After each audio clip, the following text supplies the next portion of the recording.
Accountancy में 80 out of 80 कैसे ला सकते हो, अभी भी आपके पास टाइम है, उसके लिए मैं बताने वाला हूं आपको स्टेप्स, साथ ही साथ में अकाउंटेंसी से रिलेटेड सारी चीजें जो क्लास 12 के लिए रिलेवेंट है वो आपको बताऊंगा।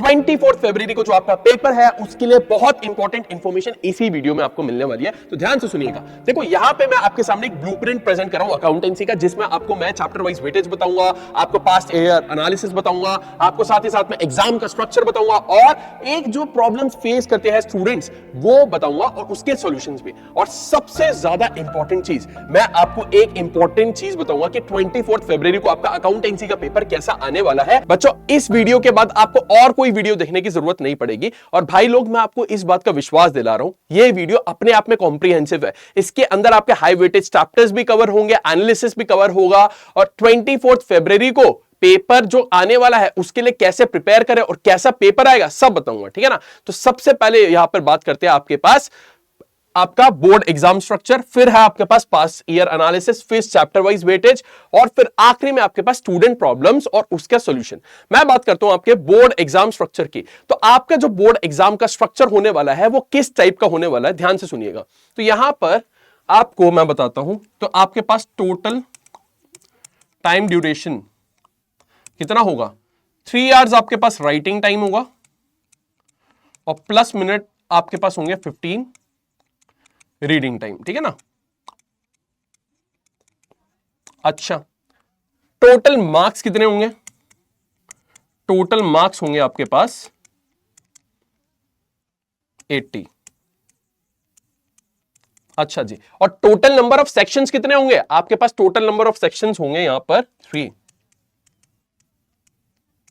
3 सेक्शंस आपको अपने अकाउंटेंसी के एग्जाम में देखने को मिलेंगे। अब इसकी डिटेल आगे समझो।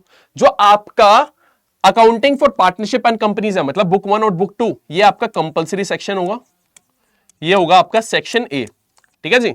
और जो आपके पास पार्ट बी है एनालिसिस ऑफ फाइनेंशियल स्टेटमेंट और पार्ट सी कंप्यूटराइज्ड अकाउंटिंग, इसमें आपके पास चॉइस होगी, ठीक है ना बच्चों। ओके जी, आगे चलते हैं हम। तो आपका जो accounting for partnership and companies है ये आपका आएगा 60 मार्क्स का और 20 मार्क्स का होगा आपका एनालिसिस ऑफ फाइनेंशियल स्टेटमेंट और कंप्यूटराइज्ड अकाउंटिंग। आपको मैंने जैसे बताया इसमें चॉइस है, दोनों में से एक सेक्शन करना है। ऐसे नहीं कर सकते कि एक आपने क्वेश्चन कर लिया एनालिसिस का फिर दूसरा कर लिया कंप्यूटराइज का, नहीं। अगर आपने कोई सेक्शन शुरू करा तो उसे कंप्लीट करना होगा, तभी आप आगे बढ़ सकते हो, ठीक है जी। अब देखो बुक वाइज मार्क्स की बात कर लेते हैं। तो जो पार्टनरशिप होती है वो आपकी 36 मार्क्स की आती है, जो आपकी अकाउंटिंग फॉर कंपनीज होती है वो 24 मार्क्स की आती है, और जो आपका सेक्शन सी से एनालिसिस ऑफ फाइनेंशियल स्टेटमेंट या कंप्यूटराइज्ड अकाउंटिंग, दोनों की बात कर लेते हैं, 20 मार्क्स का आता है। मेरा फोकस इस वीडियो में एनालिसिस ऑफ फाइनेंशियल स्टेटमेंट पर रहने वाला है, ठीक है बच्चों। अब देखो टाइप ऑफ क्वेश्चंस की बात करें तो आपके पास 20 एमसीक्यूज आते हैं, 1 मार्क्स ईच। अच्छा, आपके पास 3 मार्कर क्वेश्चंस 6 आते हैं टोटल, 4 मार्क्स वाले क्वेश्चन 3 आते हैं आपके पास और 6 मार्क्स वाले आपके पास 5 क्वेश्चंस आते हैं। ये तो हो गया आपके पास टोटल 34 क्वेश्चंस की कहानी। टोटल आपके पास 34 क्वेश्चंस करने होते हैं, ठीक है जी। अच्छा, अब बात करते हैं सेक्शन वाइज। सेक्शन वाइज कैसे रहता है, तो भाई सेक्शन ए से आपके पास एमसीक्यू 16 आते हैं, सेक्शन बी या सी से 4, टोटल क्वेश्चंस एमसीक्यू 20। 3 मार्क्स वाले आपके सामने है सेक्शन ए से 4, सेक्शन बी या सी से 2, और 4 मार्क्स वाले आपके सेक्शन ए से 2 आते हैं, सेक्शन बी या सी से 1, और 6 मार्क्स वाले सेक्शन ए से 4 और सेक्शन बी या सी से 1। तो 6 मार्क्स वाला जो क्वेश्चन होगा सेक्शन बी या सी, मतलब एनालिसिस ऑफ फाइनेंशियल स्टेटमेंट या कंप्यूटराइज्ड अकाउंटिंग से आपका 1 आएगा। और वही सेक्शन ए की बात करें तो 4 क्वेश्चंस आ रहे हैं यहां पे आपके लिए। सेक्शन ए कितना इंपॉर्टेंट हो गया। सेक्शन ए कौन सा था आपका, पार्टनरशिप और कंपनी अकाउंट्स का। कहानी समझ आई यहां तक की। अब आगे चलो मेरे साथ।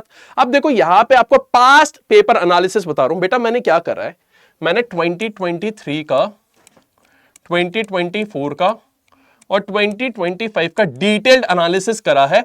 ऐसा एनालिसिस जो आज तक किसी ने कभी नहीं करा। और ये मैं सिर्फ बोलने के लिए नहीं बोल रहा हूं, यहां पे मैंने एक एक बारीकी को नोट करा है ताकि आपको इस चीज का बेनिफिट मिले, ठीक है। स्टार्ट करते हैं 2023 के पेपर से। तो जो 2023 का पेपर था वो वेल बैलेंस था और मॉडरेट डिफिकल्टी का था, मतलब था थोड़ा सा डिफिकल्ट था पर इतना डिफिकल्ट नहीं था कि बच्चों की नींद ही उड़ जाए, ठीक है। ट्रेडिशनल पेपर था, प्रेडिक्टेबल फॉर्मेट था। अच्छा, यहां पे क्या हुआ था, आपका हिडन गुडविल आया था और साथ ही साथ में एक चीज और हुई थी, जो इंटरेस्ट ऑन कैपिटल की कैलकुलेशन होती है ना, वो थोड़ी सी ट्रिकी आई थी 2023 के पेपर में, ठीक है ना। इतना ज्यादा टेक्निकल पेपर नहीं था, थोड़ा बहुत टेक्निकल सरप्राइजेस थे, ओवरऑल था बच्चों के लिए फिट पेपर, पर जनरली ये देखा गया कि वो डिफिकल्टी बढ़ाने की कोशिश करने की चाहते थे यहां पे 2023 में। 2024 में क्या हुआ, अब भाई ये पेपर था आपका ट्रेडिशनल पेपर से अलग। यहां पे जो एमसीक्यूज थे वो भी डिफिकल्ट आए, यहां पर आपके पास क्या हुआ, और इंट्रोडक्शन हुआ असर्शन रीजन बेस्ड क्वेश्चंस का। असर्शन रीजन बेस्ड क्वेश्चंस पहली बार यहां पर आए, आपके पास नोटिसेबल डिफरेंस दिखा 2023 से। और एक इंपॉर्टेंट चीज, जो आपके क्वेश्चंस थे ना वो जनरली लेंदी देखे गए, यहां पर पहली बार आया आपका असर्शन रीजन बेस्ड, जो अभी आपको मैंने बताया, राइट। इससे पहले कभी नहीं आया, पहली बार यहीं पर देखने को मिला। अब 2025 की बात बताता हूं, तो 2025 में क्या हुआ, ये देखा गया केस स्टडी बेस्ड क्वेश्चंस और लेंदी क्वेश्चंस पर ज्यादा फोकस रहा। एमसीक्यूज भी अपने आप में लेंदी थे, एमसीक्यूज भी लेंदी थे बच्चों के लिए, और बच्चों का टाइम एमसीक्यू में बहुत वेस्ट हुआ। 20 मार्क्स के एमसीक्यू है, पर बच्चों ने यहां पर लगभग 1 घंटा वेस्ट कर दिया था, जो कि नहीं करना चाहिए था। तो अब क्या हो रहा है, इस बेसिस पर मैं ये बोल सकता हूं कि बोर्ड का एग्जाम जो है ना, आपको धीरे धीरे डिफिकल्ट करने की कोशिश करे, ठीक है। 6 मार्क्स के कंसेप्चुअल फॉर्मेट में आपका क्वेश्चन आया, नोट्स टू अकाउंट्स वाले क्वेश्चन आए थे, और आपको अरे यार यहां पे डिमांड करी गई आपसे अंडरस्टैंडिंग हर एक चीज की डिटेल में। अगर आप बैलेंस शीट पढ़ रहे हो तो बैलेंस शीट का फॉर्मेट रटने से कुछ नहीं होगा, कौन सी चीज कौन से हेड के अंदर जाती है आपके लिए ये इंपॉर्टेंट हो गया। सिमिलरली अगर मैं बात करूं statement of profit and loss की, तो वो भी आपको समझना होगा कि अदर एक्सपेंसेस में क्या गया, आपके और जगह पर क्या चीजें जा रही है। अगर आप ऊपर ऊपर से सिर्फ फॉर्मेट रट के चले जाओगे तो उससे कुछ नहीं होने वाला, समझे कहानी। अब आगे चलते हैं यार। तो देखो, अब आपको चैप्टर वाइज वेटेज बताऊंगा। ये जो एनालिसिस करा ना मैं, उसके हिसाब से मुझे लगता है कि कुछ कुछ टॉपिक्स है स्पेसिफिकली जो बोर्ड टारगेट कर रहा है बार बार, और वो आपसे भी एक्सपेक्ट करता है इस चीज को लेकर आपको क्लैरिटी होगी। बुक वाइज बताऊंगा। सबसे पहले आती है आपके पास पार्टनरशिप, ठीक है ना। तो पार्टनरशिप आपके पास fundamental, goodwill, profit sharing ratio, admission, retirement, death, dissolution, ये सारे हैं। और इंपॉर्टेंट टॉपिक्स क्या है भाई, interest on capital, drawings, past adjustment, guarantee of profits बहुत इंपॉर्टेंट है। स्पेशली मैं बोलूंगा गारंटी ऑफ प्रॉफिट्स काफी ज्यादा आ रहा है। अगर मैं गुडविल चैप्टर से बात करूं तो average profit method, super profit method, और देखो यार इनसे तो आपके पास सब्जेक्टिव क्वेश्चन लग रहा है। अब रिसेंटली मैंने क्या देखा है, वो कैपिटलाइजेशन से भी क्वेश्चंस पूछने लगे हैं। कैपिटलाइजेशन से मेन क्वेश्चन नहीं पूछ रहे, बेसिकली एमसीक्यू पूछने की कोशिश कर रहे हैं, ठीक है ना। तो आपको इस चीज को दिमाग में रखना है। फिर प्रॉफिट शेयरिंग रेशियो, जनरली ऐसा देखा गया है कि वो अकेले नहीं आता, पर यहां पर जो आपका प्रॉफिट शेयरिंग रेशियो चैप्टर है उससे भी 3 मार्क्स के क्वेश्चन पूछे जाने लगे। 2024 में भी देखा गया और 25 में भी देखा गया। जनरली ये एडमिशन के साथ मिक्स होकर आता था, नहीं तो यहां पे क्या आपके लिए इंपॉर्टेंट है, देखो न्यू और sacrificing ratio, revaluation account, treatment of goodwill, goodwill का मतलब प्रीमियम फॉर गुडविल, है ना। अच्छा, और मेन है आपके लिए कैपिटल एडजस्टमेंट। बहुत सारे बच्चों को यहां पे डाउट आता है। अगर आपको डाउट है कैपिटल एडजस्टमेंट में, तो आप क्या कर सकते हैं, कॉमर्स अड्डा चैनल पर मेरी पार्टनरशिप की पूरी वीडियो है, वहां पर मैंने वन शॉट में पूरा पार्टनरशिप बुक आपकी खत्म करी है, जाकर देख लेना, कैपिटल एडजस्टमेंट आपका हो जाएगा। फिर मैं अगर रिटायरमेंट चैप्टर की बात करूं तो पार्टनर का लोन अकाउंट आपके लिए काफी ज्यादा इंपॉर्टेंट होता है, और साथ ही साथ में रिटायरिंग पार्टनर का शेयर, आपका जो भी अमाउंट उसे पे करना है, ठीक है। अगर मैं डेथ चैप्टर की बात करूं तो बच्चों डेथ चैप्टर आपका रिटायरमेंट जैसा ही है, कुछ चीजों में फर्क है, जैसे calculation of share of profit of deceased partner. इसमें आपके पास 2 मेथड्स होते हैं, टाइम मेथड और सेल्स मेथड, आपके लिए दोनों इंपॉर्टेंट है। साथ ही साथ में एग्जीक्यूशनर्स अकाउंट आपके लिए बहुत ज्यादा इंपॉर्टेंट है। लेकिन एक चीज मैं आपको बोलूंगा, अगर रिटायरमेंट का पार्टनर्स लोन अकाउंट आपने कर लिया तो डेथ चैप्टर का एग्जीक्यूशनर अकाउंट तो आपका ऐसे ही कवर हो जाएगा साथ ही साथ में, ठीक है। फिर आता है डिसोल्यूशन। डिसोल्यूशन में मैं यार एक ही चीज बोलता हूं, रियलाइजेशन अकाउंट अच्छे से कर लो, जर्नल एंट्रीज आपकी साथ ही साथ हो जाएगी। तो वहां से रियलाइजेशन अकाउंट और आपका जर्नल एंट्रीज इंपॉर्टेंट है। एक टॉपिक और है, रियलाइजेशन एक्सपेंसेस की पेमेंट के ऊपर आजकल एमसीक्यू देखने लगे, तो इन टॉपिक्स को आप मिस मत करना पार्टनरशिप से। अगर मैं आपकी बात करूं शेयर कैपिटल चैप्टर से, तो आपके पास क्या है, other than cash issue share capital में आ जाता है, forfeiture and re issue, calculation of capital reserve, balance sheet का क्वेश्चन, और एक फुल क्वेश्चन जिसमें आप इंस्टॉलमेंट्स रख रहे हो और शेयर्स इशू कर रहे हो, आपके लिए इंपॉर्टेंट है।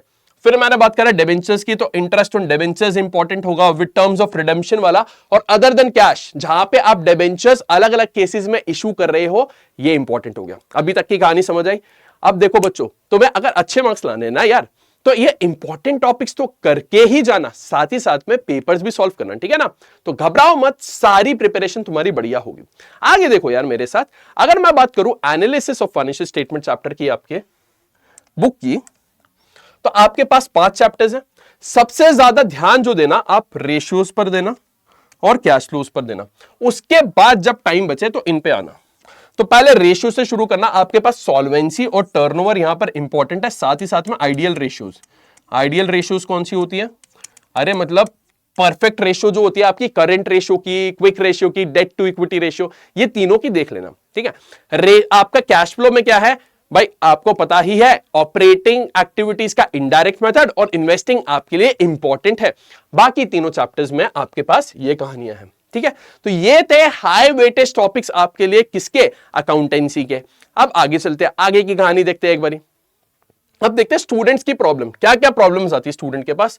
तो भाई सबसे पहले तो जो मैंने सबसे बड़ी प्रॉब्लम देखी है स्टूडेंट्स के तहत, कि सर समझ नहीं आता कैसे मोटिवेटेड रहे, यहां पर कैसे मोटिवेटेड रहे, कैसे आगे बढ़े, कैसे कुछ करे। तो मोटिवेशन से रिलेटेड प्रॉब्लम है। दूसरा क्या है कि आंसर्स लिखे कैसे, और तीसरा क्या है टाइम मैनेजमेंट। तीनों प्रॉब्लम्स का सॉल्यूशन अभी मैं देता हूं आपको। तो मोटिवेशन की बात करो तो बच्चों, मोटिवेशन में एक टर्म बोलूंगा मैं, रिमेंबर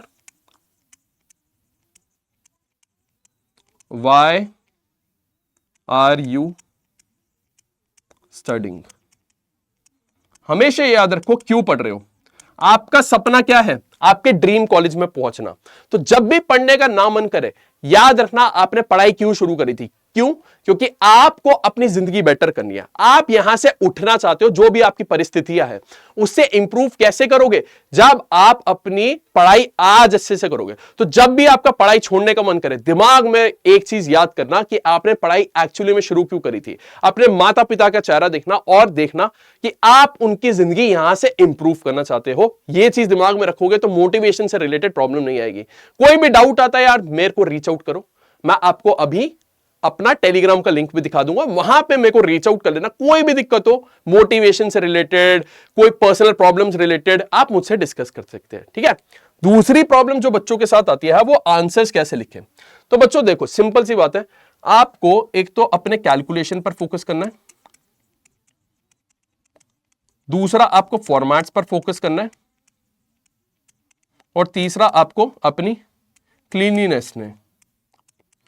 क्लीनिनेस मतलब ऐसा नहीं है कि आपको यहां पर अपनी झाड़ू पोछा की बात कर रहा हूं मैं, यहां पे बात कर रहा हूं जैसे आप पेपर लिखते हो ना, तो साफ सुथरा करना, छोटा छोटा लिखना, और प्रेफरेबली ऐसा पेन लेना जो पहले ऑलरेडी चल चुका हो। नए पेन से पेपर सॉल्व करोगे ना तो प्रॉब्लम क्या होती है, पेन अटक जाता है कई बारी, और वहां पे वहीं पे जहां पर ओवर राइटिंग हुई वहां पर आपकी क्लीनिनेस गई बाहर, ठीक है जी। कैलकुलेशन आपकी बहुत अच्छी होनी चाहिए, साफ सुथरी होनी चाहिए। एक्स्ट्रा शीट ले लेना, फॉर्मेट्स आपके बिल्कुल क्लियर होने चाहिए। मैं ये बोलूंगा स्केल से, पेंसिल से ड्रॉ करना, पेन से ड्रॉ मत करना। वजह है उसके पीछे, पेन से ड्रॉ करोगे तो इंक स्मज हो जाती है, इंक फैल जाती है और पूरी शीट खराब हो जाती है, ठीक है बच्चों।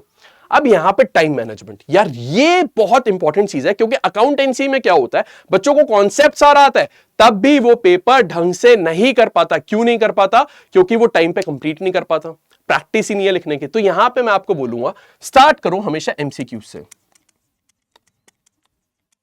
एमसीक्यूज में कहां पर करोगे? 15 मिनट्स का जो रीडिंग टाइम है ना, उसमें सॉल्व करने की कोशिश करो, जो ऊपर ऊपर से सॉल्व हो जाए,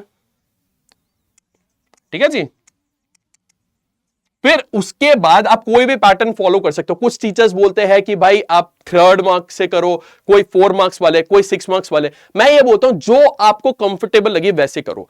मेन पॉइंट क्या है, शुरुआत के आपको आधा 1 घंटे में ना अपना कॉन्फिडेंस बिल्ड करना है पेपर में। अगर आप कॉन्फिडेंट हो गए तो बेटा पूरा पेपर टाइम पर कंप्लीट कर दोगे, ये चीज दिमाग में रखना। लेकिन साथ में एक चीज और रखना, टाइम का ध्यान रखना। अगर आपके पास एक रिस्ट वॉच है जरूर लेके जाना, और टारगेट्स बांट लो कि अच्छा 1 घंटे के अंदर मुझे 33 मार्क्स का या 40 मार्क्स का पेपर कंप्लीट करना है। देखो अकाउंटेंसी का पेपर अगर आप चाहो तो 2.5 घंटे में खत्म करके आ सकते हो, मेरे स्टूडेंट्स करके आते हैं। आपको ये चीज दिमाग में रखनी है कि टाइम का ध्यान मत छोड़ना, टाइम बार बार आप चेक करते रहो रिस्ट वॉच से। अगर आपके पास वॉच नहीं है तो इन्विजिलेटर जो होता है वो आपको आंसर दे देते हैं, अगर उनसे आप टाइम पूछो तो आप ऐसा कर सकते हो, ठीक है ना। टाइम का ध्यान रखना बस, ठीक है। तो ये सारी प्रॉब्लम्स का आपको सॉल्यूशन मिल गया। अब देखो आखिरी में क्या है भाई, 2026 में आपका 24 फरवरी को अकाउंट्स का पेपर आएगा कैसे। तो यार मेरी ये प्रिडिक्शन है कि आपका पेपर है ना बहुत ज्यादा लेंदी आने वाला है, लेंदी, और आपके पास जो एमसीक्यूज होंगे ना वो आपके डिफिकल्ट होंगे, और सीबीएसई कुछ ना कुछ एक सरप्राइज आपको जरूर देगा क्वेश्चंस में, कोई ना कोई एक सरप्राइज देगा। सीबीएसई हर साल सरप्राइज दे रहा है, 2023 में भी दिया, 24 में तो असर्शन रीजन बेस्ड ही ले आया, और 2025 में 6 मार्क वाले क्वेश्चन का पैटर्न चेंज कर दिया। तो एक सरप्राइज आप एक्सपेक्ट कर सकते हो, ठीक है ना। आपका पेपर जो है वो कंसेप्चुअल आएगा, इस चीज को दिमाग में रखना। तो अगर आपके कंसेप्चुअल अंडरस्टैंडिंग थोड़ी सी भी ऊपर नीचे है, आपका पेपर फंस सकता है। तो ये चीजें मिस मत करना, ये आपके 2026 24 फरवरी के एग्जाम की कहानी है, ठीक है बच्चों। तो आई होप आपके लिए ये वीडियो बहुत ज्यादा इंटरेस्टिंग रही होगी। अगर आपको कोई भी डाउट आता है यार, तो आप क्या करेंगे, मुझसे टेलीग्राम पर कनेक्ट कर सकते हैं। आपके सामने ये रहा क्यूआर कोड, इसे स्कैन कर लो, कोई भी डाउट हो यार, तुम्हारा भाई खड़ा है तुम्हारे साथ में, आपके डाउट्स क्लियर करेगा, ठीक है जी। तो बच्चों आज की इस वीडियो में यहीं तक रखते हैं। आई होप आपके लिए यूजफुल रही होगी। कोई भी डाउट आता है टेलीग्राम पर, और अपना अकाउंटेंसी के पेपर के लिए यार अच्छे से प्रिपेयर करना। मेरा गोल यही है कि जितने भी स्टूडेंट्स इस वीडियो को देख रहे हैं उनको अकाउंटेंसी में अच्छे मार्क्स दिलवाना, और उनको फिर आगे सीयूईटी में ड्रीम कॉलेज तक पहुंचाना। तो ये सपना जरूर पूरा कराया मेरा। प्लीज वीडियो शेयर करिएगा और चैनल को सब्सक्राइब करिएगा, ठीक है जी। थैंक यू सो मच बच्चों, बाय बाय, टेक केयर।